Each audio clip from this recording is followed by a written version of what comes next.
Hi everybody, so good to be here again. Thank you so much for tuning in. Yes, I appreciate you.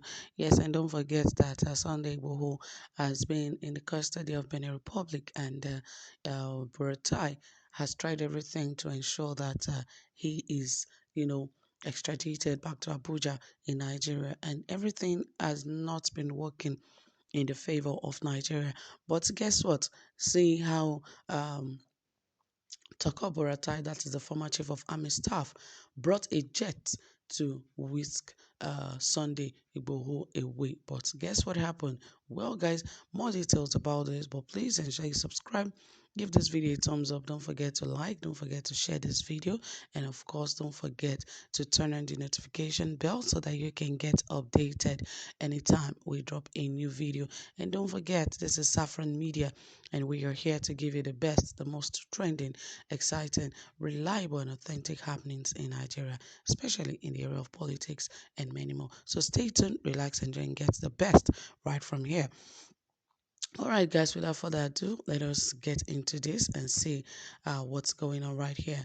As it says that Buratai acted like Igboho was his property, hastily organized jets for extradition, but Benin Republic disappointed him. Yes, it says right here that yes, we believe they are alive. Information got to us confidentially that they are going through difficult times. Inhuman treatment. The lady among them has not changed her clothes for the past 20 days. That is Igboho's AIDS. It is a sordid tale, and we can't even say all of these things in public, but we know they are alive.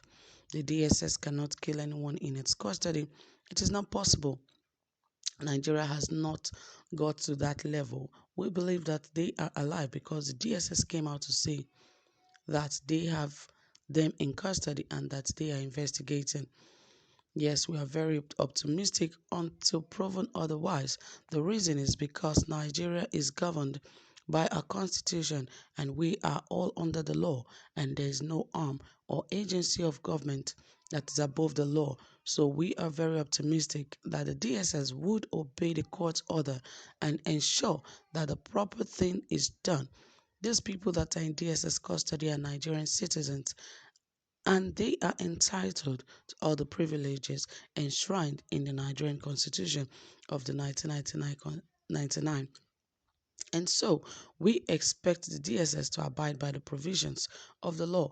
But if the DSS does not comply and obey the court, we are going to swing into action and take up contempt proceedings against the DSS, particularly the DG, Director General, that is Yusuf Bichi, and it will be shocking to Nigerians if the DG of DSS, who is supposed to respect and protect the law, ends up in jail. This is a sad commentary on the country's democracy. What the DSS is doing is simply making efforts to create a crime when none exists. They know that if these people are allowed to meet with their lawyers, there would be no opportunity for them to manipulate facts. The DSS denied them access to legal representation, and this is against the law. We are going to take up the DSS on this. This is because there's a need for us to clearly spell out the operations and the organs of government and their duties within the precinct of the law. The DSS cannot be a creation of the law and yet disrespects the law. So I think that they deny them access to legal representation because the DSS has something to hide. They are hiding a lot of things. This is a government that is frustrated. The Nigerian people have actually lost confidence in the government, and the government is trying to regain the confidence, but it is doing it in the wrong way. The government thinks that the best way to instill confidence in people is by attacking opposition, by attacking those against the government. This is the reason the DSS came after Chief Sunday Igboho, and I also believe this is the reason the DSS denied these people the opportunity to meet their lawyers. This is simply an illegality. Before the raid, there was no single invitation from the DSS, be it by phone or by letter, inviting Chief Sunday Igboho. If he was invited under the law, he would have honored the invitation, but he was never invited. He was never invited. I do not think the intention of the DSS was to arrest Sunday Igboho. The intention was to take him out because the event that took place before his house was invaded was not democratic. It wasn't normal. This is nowhere in the world where security agents raid in such a manner and have the audacity to say that 2 people were killed in the process. This government, particularly the leadership of the DSS, would have to account for these things.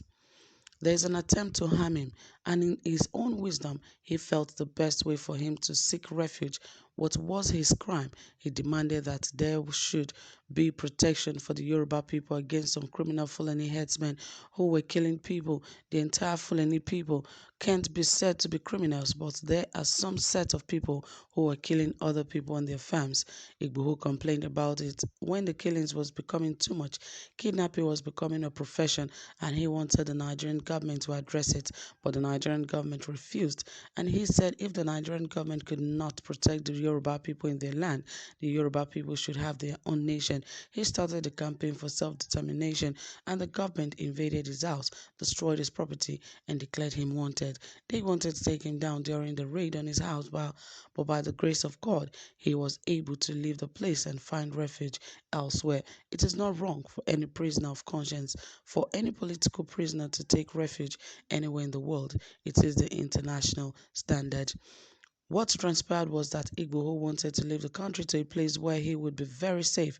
He was arrested and taken into custody.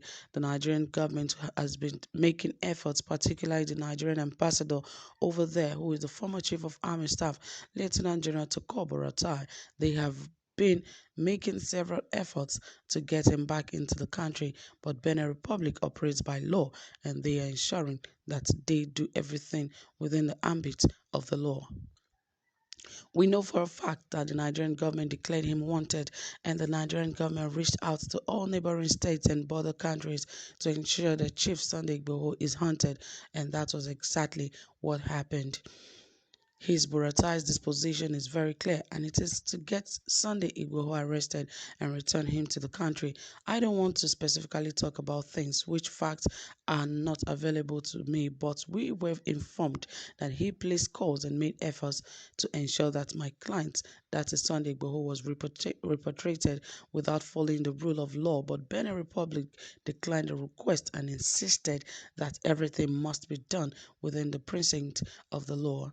The information we had was that the former chief of army staff have organized a private jet already on standby that same night to immediately convey Sunday Igboho to Nigeria. He thought Chief Sunday Igboho is his property, but then with the stance of Benin Republic and the agitation of people all over the world, he cannot achieve that. Now, the Nigerian government are at the mercy at the law, and they ran away from you to know that the federal government of Nigeria was only trying to do things in a fire brigade approach.